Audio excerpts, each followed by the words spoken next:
Welcome to Fantasy Fire and Ice. So glad to be with you today. We're going to be breaking down a full 12-game DFS slate. My name is Chris Torres. You can find me on Twitter at Torres Takes. Going to be flying solo for a little bit here, but hoping to be joined. I will be joined by Terrell Furman in a few minutes. But going to get us started. Just want to shout out some of the tools that we have here as part of Sportstopia. First of all, be following Sportstopia at Sportstopia HQ on X. Also, want to plug our Contrarian Edge Optimizer. Go to fantasysportslogic.com. It's a great tool. Obviously, people are doing NFL DFS. So we've got NFL, we've got MLB as we close out the regular season here for baseball. So go check that out. It's just an amazing tool. Gives you projected ownership, which I think is some of the best projected ownership numbers that I've seen across the industry. So loving what they have over there. So let's get right into it because we got a full slate and we got a lot to get to. So like I said, this is a 12-game slate. We're going to focus on both DraftKings and FanDuel. I'll be honest, I play a little bit more on DraftKings, but FanDuel is also a great site. So we're going to lean a little bit towards that. But yeah, let's get started, jump right in. We're going to be using the optimizer to help us build lineups. I'm going to go position by position. So obviously we got to start with pitching, right? And looking at this slate, I'm seeing three pitchers that really are going to be that are aces, right? Actually, four. We're looking at Spencer Strider, Luis Castillo, Zach Gallen, and Blake Snell. So we've got to make a decision, right? We've got to figure out which of these pitchers we want to roll with as our ace. I mean, you could always roll with both. If you could find value on the hitting side, you can go, two aces. And I know I've used that in the past, and it's actually been pretty successful because some of these lower priced options can be pretty thin. So for me personally, so we've got Blake Snell going up against the Colorado Rockies at home, a team that we know when they are on the road, they are one of the worst hitting teams in the league. Of course, the Rockies, when they're home, completely different story. But we're getting Blake Snell, who is top two probably in the Cy Young race in the National League. Obviously, he is in play at his price. So I think I'm trying to pull him up here. I believe he's around 11K. So Blake Snell, he's probably my choice as my SP1 on this slate. Spencer Strider is interesting. He is really priced up on DraftKings at 12.8K. Listen, I mean, we know the strikeouts are there with Strider. I just don't know if I can justify paying almost $2,000 more for Strider on this slate. He's at home against the Phillies. The Phillies have been hitting well. They don't hit right-handers as well as lefties. And Strider could go out and give you a 12K performance. We know that's in his arsenal. But honestly, given the other options on the slate, Blake Snell and Luis Castillo, also one of those aces that we have to go over. He's on the road, but against our favorite punching bag, the Oakland A's. All right, so Luis Castillo, I mean, he's another legitimate ace. I think he's definitely one of the guys that you have to consider. And then Zach Gallen, I mean, another guy who's one of the front runners for the Cy Young in the National League. He's the lowest priced out of all of those options. So, he doesn't quite have the strikeout upside as the other three. But, given that he's the cheapest out of those aces, I'm willing to roll with Zach Gallen there. So take your pick out of those four. If you wanted to fade all four of those, honestly, I'm not recommending that because I think the chance that one of those doesn't pop off is very slim in my opinion. So I think you got to roll with one of those aces there. There are some mid-tier options that I do like though. And this one's going to fly a little bit under the radar. And yeah, I'm wearing my Yankees gear today, but I'm not a homer. I swear. I dig deep, and I did find that Clark Schmidt going up against the Toronto Blue Jays today at 7,300 on DraftKings, I think is a sneaky good play. He's going to come in. The optimizer has him coming in for about 5% ownership at this point. And I think he's going a little bit overlooked for the potential that he provides. Against a Toronto Blue Jays team that has not been hitting as well lately.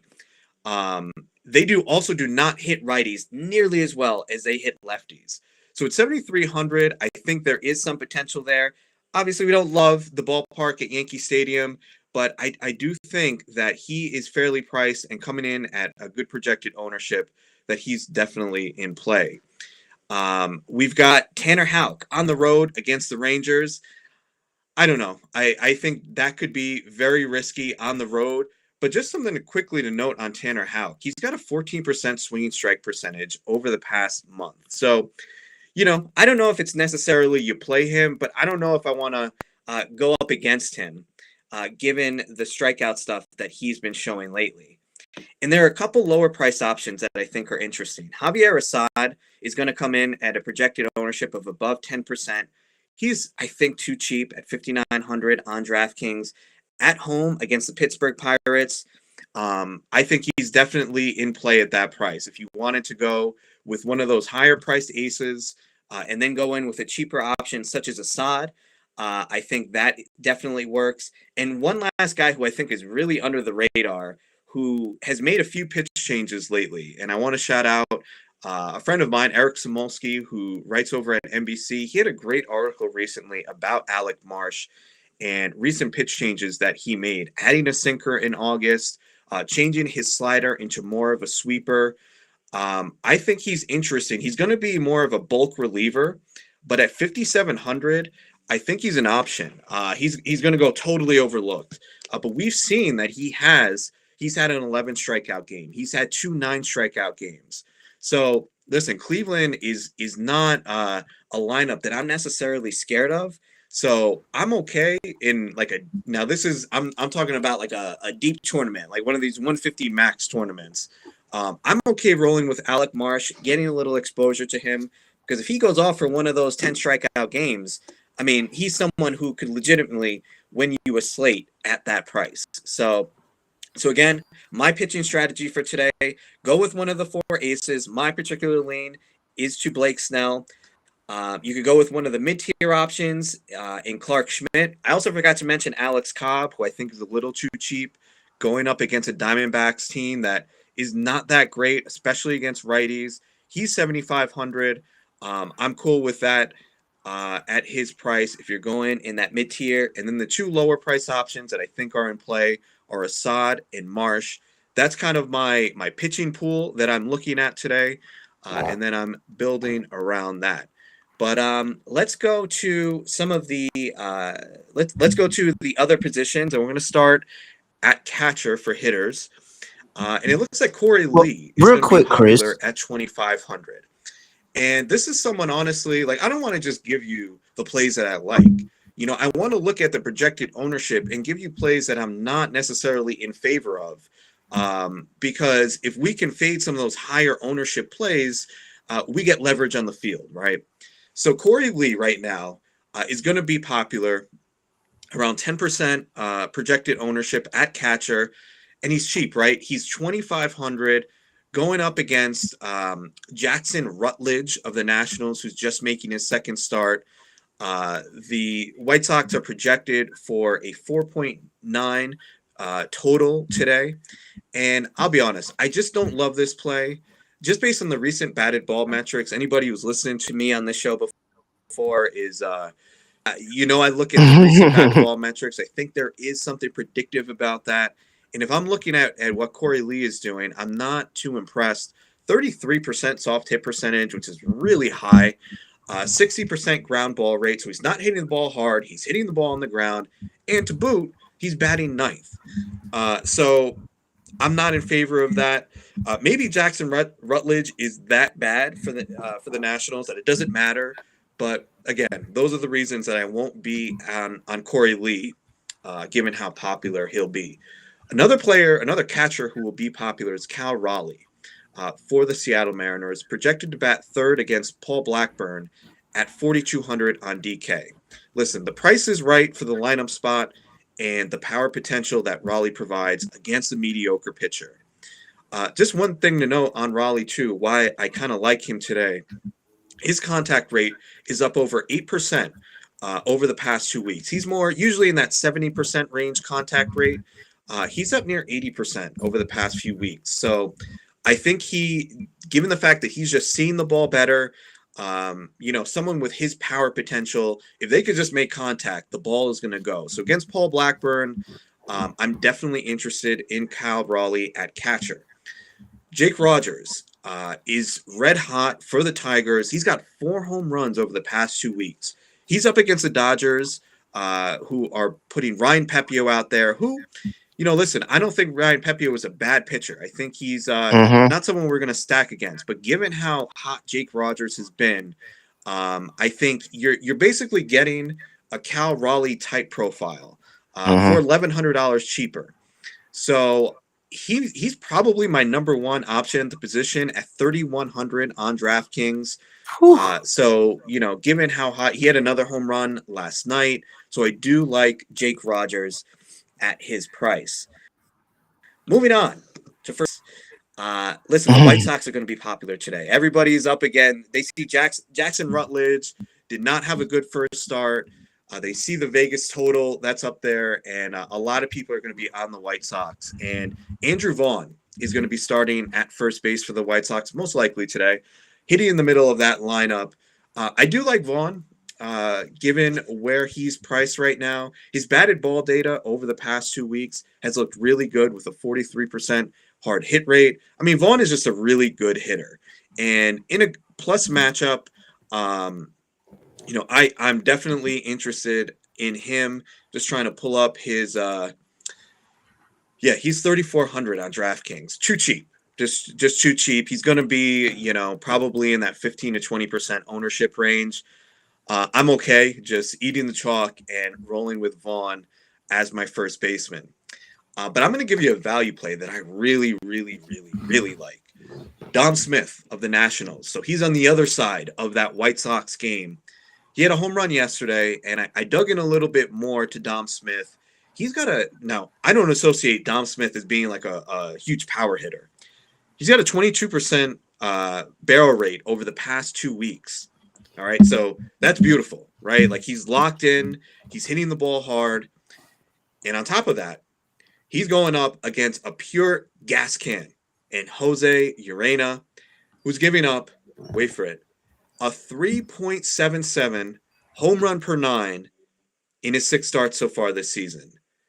He's got a 56% hard hit rate allowed against lefties. Okay, Jose Urena, I don't even know how he's still in the league. The White Sox are pretty much mailing it in at this point, so they just need someone to eat innings, and that's why Urena is out there. He's more of a dumpster fire than the New York Jets right now. We got Dom Smith going up against him, a lefty who's hitting for power, batting 5th in the lineup. I love him. He's probably my top play of the day. Like I said, Vaughn is fine. You probably get Dom Smith at a little bit lower ownership, though. 2,800, too cheap. Let's roll Dom Smith. I think he's in for a big day. Another popular option is going to be Josh Naylor, coming in at 11% projected ownership on DraftKings. I'm probably fading him at that ownership. He's going to be in KC, which is a bad park for power. He's hitting the ball on the ground over 50% of the time.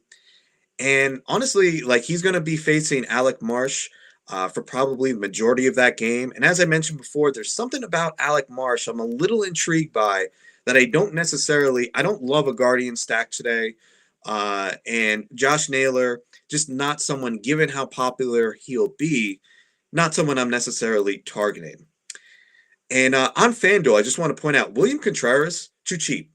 They have, on FanDuel, you have your first base and catcher spot, that kind of hybrid spot. And he's batting 292 against lefties this season, batting second against a left-hander for the Cardinals, Drew Rom, who is not good. I like the name, though. but Drew Rom is someone that we should be targeting. So William Contreras firmly in play on FanDuel. Moving on to second base, Ji Hwan Bae. Now, I was a little surprised by this. The Contrarian Edge optimizer has him projected for 22% projected ownership against Javier Assad of the Cubs. Um, I'm fading him. Honestly, like I'm a little surprised at how popular he's going to be. Listen, he's 3,300, which is too cheap given that he's going to be batting leadoff. But it's not like he's 2K, so I'm okay fading him. Like, I don't think it's very likely I'm going to look back at the slate and say Ji Hwan Bae was the guy who buried me, right? He was the guy I needed to have. So, again, we could say he's a good play. If you're playing a cash game, yeah, play Ji Hwan Bae. But I'm mainly a tournament player, and at that price, at that ownership, I'm going to be fading him. I will be on a 3K Luis Garcia though for the Nationals, who's projected for half the ownership, and he's going up against again Jose Urena at 3K on DraftKings. He's got 2 home runs over the past week. Was recently recalled from the minors. I don't understand why the Nationals even sent him down, to be honest. I think, he's still young. He's part of their future. He's shown flashes of potential in the past. I'm glad he's getting another opportunity. Got 2 home runs over the past week here. He's got a great hit tool. I think for me, I'm probably going to include him. I definitely including him if I'm rolling with a national stack. He's only 2,500 on FanDuel as well. I think he's, definitely a good option there. Need a drink of water. I wasn't expecting to be doing this solo today, so my voice is a little bit not prepared for this. All right, going to shortstop. Tim Anderson's going to be super popular on FanDuel and DraftKings. On FanDuel, he's going to be over 30% projected ownership according to the Contrarian Edge optimizer. He's priced there at 2,500. It's tough to fade him. I mean, given the matchup, batting leadoff, it's Tim Anderson. I totally get why people are going to be interested in him today. The only thing. Oh man, and we had some technical issues with Chris there, trying to get Chris back going. But he was talking about Tim Anderson, and that's my guy, Tim Anderson. Shout out to him, shout out to Bama and everybody down that area. And I agree with him. I think that Tim Anderson's a nice little play today. Somebody has to do something for the Chicago White Sox. We know the season's over. We know it was a dead year and all of that. Somebody has to do something for the Chicago White Sox. And so Tim Anderson is definitely somebody that I like. But make sure that everybody, you get into playing the fantasy sports logic optimizer. Get into using that optimizer. Tim Anderson was a play in the optimizer that today. So if you're not, whoa. Where's it go? How do I do it? Like that. There we go. Look at there. That's how cameras work. Fantasy Sports Optimizer. Make sure you use that QR code and go get the optimizer. It has everything you need when we're talking about MLB. That's rolling. We got DFS MLB going on. NFL DFS is going on right now. And hey, I placed in the Millie Maker. I may not have won a lot, but I placed in a Millie Maker. And how did I do that? I did it using the Fantasy Sports Optimizer. It was able to go. I had Geno Smith in the lineup. The optimizer also said have Daniel Jones in your lineup. And guess what? Daniel Jones was the $1 million quarterback. So optimizer knows what it's doing. Do you know what you're doing? Why are you not using an optimizer? Make sure you get the Fantasy Sports Optimizer here. All right. Let's keep going with the MLB slate. My guy Chris was talking about a bunch of pitching earlier, and he had Urena as somebody that people are looking at. I heard Blake Snell. That's somebody that I'm looking at here today. So definitely looking to get there good with that. I'm going to place I just want to see the optimizer and how the optimizer says, and it has Blake Snell as one of the top pitchers for today. That is somebody that you want to target. And I know that the big price is there. Chris talked about you probably got to shift your lineup around because of the price. But at this point, he's an ace. You have an ace on the mound, and you have a team that is rolling through the end of the season. And that's really what's the hard part about DFS at this point. And what I like to do, especially when we get to trying to be different, trying to go out there and win these tournaments and all this stuff, is I'm looking a lot at the prospects. A lot at this is prospect season where everybody wants to go and everybody wants to see, hey, what is this person doing? What is, what's going on with Marcicio from the Mets? What is going on with all these other prospects that are coming up just to get that experience for next season? It's not even about this season, it's about next season. And so I am all in on going and getting down on a bunch of really, really cheap options and paying up for that pitching. Like we said earlier, I'll pay up for pitching in these slates because I know that everybody that I'm going to get, everybody that I'm targeting a little bit later and a little bit cheaper in DFS, I'm targeting them because I just taking the chance on the prospect coming up, getting his opportunity at the majors, and they're saying, hey, I'm gonna hit it out the park. I'm gonna go ahead and bring it on home for us. So definitely that is a mindset and an angle that I have over the back end of this slate is just going and looking for the cheaper prospects, young guys, people that are using this experience. Some people are just collecting a check, to be honest. Like some people are just going out here and collecting a check and trying to finish out the season. So if you want to do a double stack with the Blake Snell, and a Spencer Strider, like do it. Absolutely do it because there's so many other people. Again, Tim Anderson, 3,300. You can get him super cheap. My guy Gavin Sheets, the optimizer, loves my guy Gavin Sheets. Shout out to Gavin Sheets for the White Sox as well.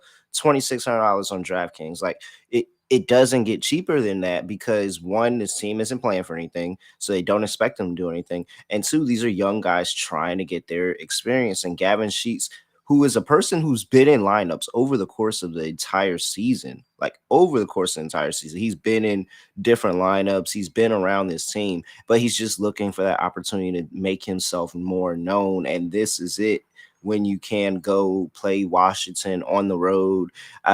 I know that we talked about a hometown angle with I know we talked about a hometown angle going on with the Baltimore Orioles because Gavin Sheets is from Baltimore, but they're in DC for this one. So I mean, that's not too far. And you're telling me that his dad and his family and his friends and everybody isn't gonna drive down the interstate 40 minutes to DC to catch Gavin playing in this game? I mean, come on. This is the narrative story. I understand.